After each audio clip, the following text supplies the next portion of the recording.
प्रिय मित्रों, जय श्री राम एवं शुभ प्रभात। दोस्तों, काफ़ी अंतराल के बाद, करीब हफ्ता 10 दिन के बाद आप लोगों के समक्ष उपस्थित हुआ हूँ। आज हम एक ज्वलंत समस्या कह लें या घर घर की समस्या कह लें, है उस समस्या से ग्रसित मैं भी हूँ। तो मैंने सोचा क्यों ना उस समस्या के बारे में कुछ सुझाव दिया जाए या बात करें।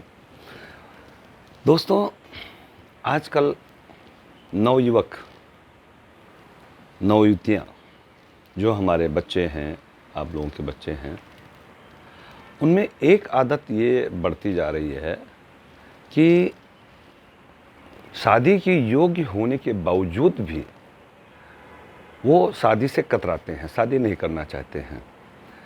और समस्या क्या बताते हैं कि अभी हम अपना कैरियर बना लें, उसके बाद शादी करेंगे। मेरे हिसाब से ये बात उचित नहीं है। देखिए, अगर उदाहरण दें उन बच्चों को, हमने शुरू कर दिया है और ट्रैक पे आना भी शुरू हो गए हैं, और आप लोग भी जिसके साथ ऐसी समस्या है, उसका समाधान इस तरीके से किया जा सकता है, बच्चों को समझाया जाए। देखिए भाइयों, हमारे शास्त्रों के अनुसार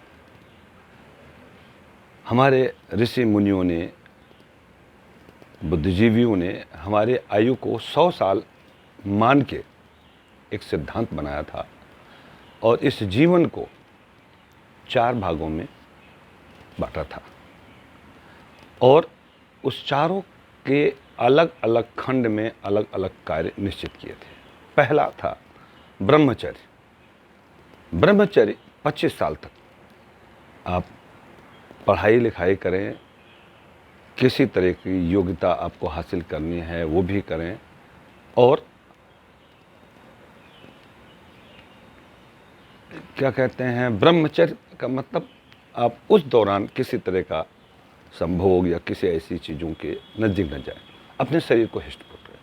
और जस्ट 25 साल के बाद आप 25 साल तक गृहस्थ में प्रवेश करें। गृहस्थ का मतलब हुआ शादीशुदा हो जाएं, परिवार, बच्चे पैदा करें,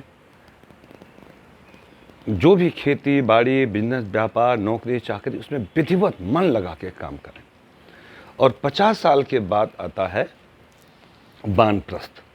वानप्रस्थ जब 50 साल के बाद, उन्होंने ये बताया है कि 50 साल के बाद आप वानप्रस्थ की तैयारी करें। मतलब जो आपने 25 साल तक गृहस्थ आश्रम में कमाया या जो भी सिस्टम के जरिए आप अपना घर द्वार हर चीज़ें बनाएं, वो उत्तराधिकारियों की तरफ सौंपने की तैयारी करें, और अपने आप को इस सांसारिक मोह माया से विरक्त करने की कोशिश करें। वो 25 साल तक वो समय लगता है उत्तराधिकारियों को जिम्मेदारियां सौंपना। उसके बाद 25 साल जो बताया गया है कि 75 साल के बाद आप पूर्ण रूप से मोह त्याग के और जंगल की तरफ चले जाएं, परस्वार्थ के लिए काम करें, समाज का कार्य करें, और अपना आखिरी जीवन भगवान के चरणों में, ईश्वर भक्ति में बिता दें, ऐसा कहा गया है। लेकिन आजकल के नवयुवक 30-30 साल के हो जाते हैं, 35 साल के हो जाते हैं, और शादी ब्याह नहीं करते। मेरा करियर बन जाएगा तब मैं शादी करूंगा। ये प्रथा ख़त्म करनी है।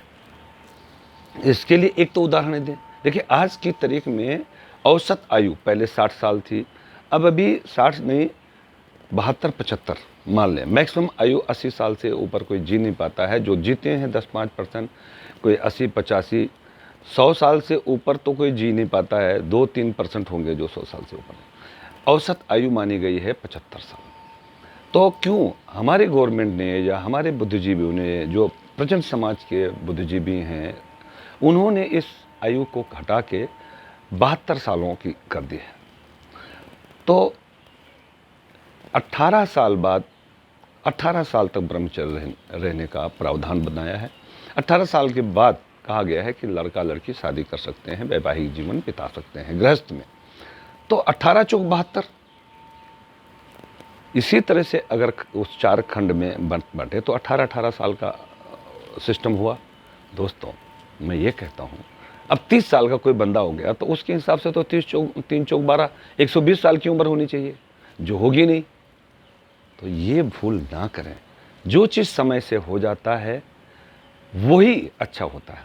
देखिए, आजकल के जो क्रिकेटर हैं या खिलाड़ी हैं, 35 से 40 साल के बीच में वो संन्यास ले लेते हैं। क्यों?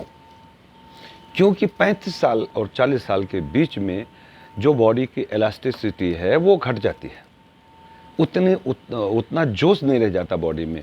तो अगर उन्होंने अपने लाइफ में एक मुकाम कायम किया है, टॉप पे आए हैं, और अगर उसके साथ चिपके रह गए तो एक दिन आएगा कि वो 0 पे आउट हो जाएंगे, 2 रन पे आउट हो जाएंगे, तो उनके लिए समस्या खड़ी हो जाएगी।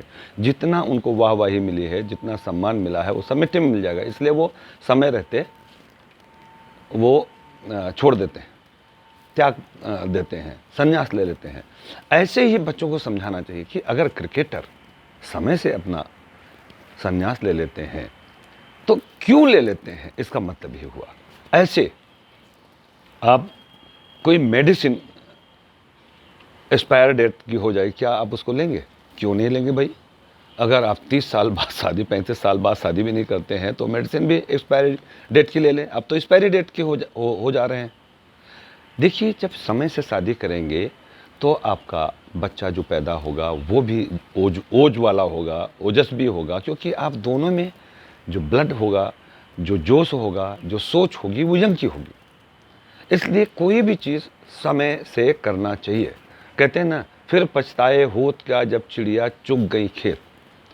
आपके खेत में फसल लगी हुई है, चिड़िया आई और वो दाना चुन गई तो खाली हो गया। अब बाद में डफली बजाते रहो, फायदा क्या? इसलिए समय से कार्य करना चाहिए। देखिए, आज धान की फसल हमारे यहाँ हो रही, हमारे यहाँ जो वातावरण है यूपी में, धान की फसल इस टाइम कटाई चल रही है, हो भी गई। अब गेहूँ लगाने का समय है। अब गेहूँ के टाइम पे हम धान लगाने जाएं, वो उगेगा ही नहीं। समय का कितना अंतर होता है। आप टिकट ले लें 9 बजे की, आप वहाँ पहुँचे 11 बजे, क्या वो फ्लाइट मिलेगी आपको? तो दोस्तों, समय का सदुपयोग करना चाहिए, जीवन को सामान्य तरह से जीना चाहिए, और पूर्वजों के जो हमारे कानून बने हुए हैं, जो आज की भी सरकारों ने 18 साल के बाद बच्चा बालिग हो जाता है, माना जाता है ना, उसके अनुसार चलना चाहिए। तो अगर ऐसा करेंगे तो उनका जीवन सुख में रहेगा। देखिए, आप सबसे इधर फिल्म जगत के मानी जानी हस्ती हैं अक्षय कुमार। अक्षय कुमार जी ने क्या कहा है कि 65% हमारा भाग्य काम करता है और 35% हमें कर्म करना पड़ता है, तब जाकर 100% हमें सफलता मिलती है। तो दोस्तों, भाग्य आपके साथ है। आप शादी करने के बाद देखिए, कितने एक्टरों का नाम ले लूँ, आज जो है अक्षय कुमार हैं, शाहरुख खान हैं, जितने भी शत्रुघ्न सिन्हा हैं, विनोद खन्ना, जितने लोग हैं, सब ने शादी किया समय से। हाँ, उन्होंने शुरुआत में उस पर काम किया और उनका नाम बन गया और आगे बढ़ते गए, शादी सौदा के। भाई देखिए, शादी करने के बाद दूसरे घर से जो बेटी आती है उसका भी भाग्य आपके साथ जुड़ जाता है। जैसे मेरे साथ भी ऐसा हुआ, मैं काम कर रहा था और आगे दिन पर दिन बढ़ रहा था, लेकिन जब मैंने शादी किया, मेरी पत्नी भी मेरे साथ आ गई, तो मेरे जीवन में एक डबल स्पीड से हमने उन्नत किया। ऐसे जो लड़की आपके साथ, जिस भी घर की कन्या आपके साथ आएगी, तो उसका भी भाग्य आपके साथ जुड़ जाता है। साइकिल के 2 पहिए होते हैं ना, तो बैलेंस हो जाता है। और ये करना चाहिए, समय से करना चाहिए। अपने बच्चों को समझाएं। देखिए, गीता में भगवान श्री कृष्ण ने क्या कहा है? कर्मणे व अधिकारस्ते मा फलेषु कदाचन। कर्म ही आपके अधिकार में है, फल आपके अधिकार में, फल तो मिलेगा ही मिलेगा। अब आप आम का पेड़ लगाएंगे, आप कहें कि जो है कल ही आम पैदा हो जाए, नहीं होगा ना, उसके भी लिए समय है, उसके बाद उसमें फल आएगा। अब कौन सा पेड़ लगाया, किस नस्ल का लगाया, उसके अनुसार आपको फल मिलेगा, जरूर मिलेगा। तो दोस्तों, गीता में भी कहा गया है, ऋषि मुनियों ने भी कहा है, हमारी सरकारें भी कहती हैं, माँ बाप भी चाहते हैं, लेकिन बच्चे कहते हैं नहीं, मैं अपना करियर बना लूँ। करियर हो सकता है आपके जीवन साथी के साथ आने से और अच्छा हो जाए। भाई, एक तार से पॉजिटिव और नेगेटिव दोनों एनर्जी होती है, तब जाके बल्ब जलता है। तो दोस्तों, मैं कहता हूँ, मैं सुझाव देता हूँ कि सारे लोग समय से कार्य करें। चाहे शादीशुदा हैं या शादीशुदा नहीं हैं, हर काम समय पे। अब आप जो काम 25 साल और 40 साल के बीच में कर सकेंगे या 18 साल से 40 साल 45 साल के बीच में करते हैं, वो आप कहें कि 60 साल के बाद करें, क्या पॉसिबल है? नहीं पॉसिबल है। शरीर की स्नायु, शरीर के सारे सिस्टम धीरे धीरे धीरे धीरे ओल्ड होते हैं। जैसे मशीन होती है, एक बिल्डिंग होती है, उसकी भी आयु है। शरीर होता है, इसकी भी आयु है। ये डॉग का लाइफ जो है उसका भी 10-12 साल 15 साल से ज़्यादा नहीं जीता, तो उसका युवा समय कब हुआ? 4-5 साल। तो दोस्तों ऐसे ही बच्चों को समझाएं और उनको सही रास्ते पे लाएं, सही सुझाव दें, समय से शादी ब्याह करें, अपने कार्य को करें।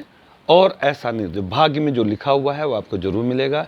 ऐसे पड़े रहने से, एक जिद करने से कुछ आपको मिलना है। आप कहते हैं नहीं मैं अभी कैरियर बनाऊंगा, कुछ तो कैरियर बनाने के लिए आपने ठान लिया, लेकिन कुछ चीज़ें छूट रही, वो वापस नहीं मिलने वाली। सो मेरा ये सुझाव है, सभी मित्रों से अपने बच्चों को समझाएं। मैं भी समझा रहा हूँ और ट्रैक पे आ भी रहे हैं। जल्दी ही शुभ सूचना देंगे हम। जय श्री राम।